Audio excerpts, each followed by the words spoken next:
Welcome to our series looking at the book of Numbers, and we're still in Numbers chapter 1, and one of the little features that we're noticing is that when they were numbering the ancient church family according to each of the different tribes and families and houses and clans and so on, the criteria was that it's those that are over 20 years old and able to go to war.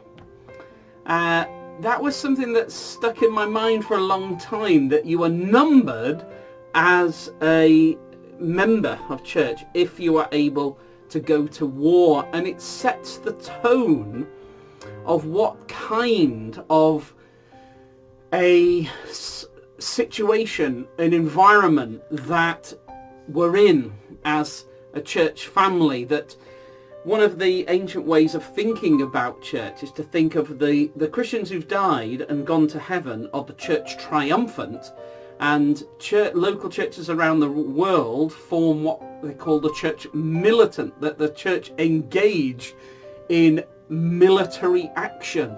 And you think, well, you know, the little local church I go to, it's hardly at war, it's hardly an army, but it's really, the Bible, I think, is trying to get us to look and think differently. We're going to see this as we go through the book of Numbers, that there's a lot of conflict. We're in a battleground between Christ and his people, and then there's the world, the flesh, and the devil.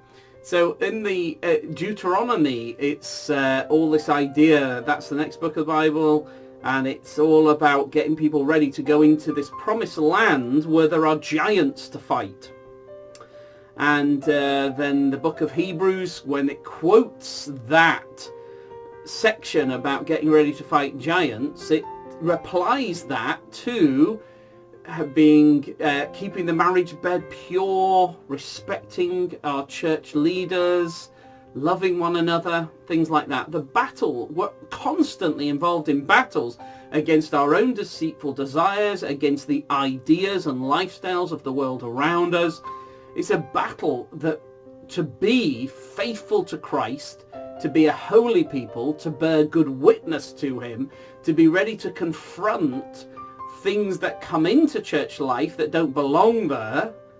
So I actually think it's a very powerful introduction to the book of Numbers, that when they are numbered, the criteria for whether they're really to be counted on, and that's interesting, you count them if they can be counted on.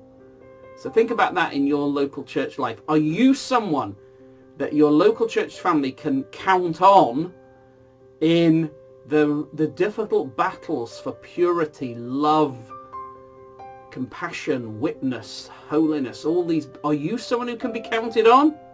If you are someone who can be counted on, then you can be counted as a member of church.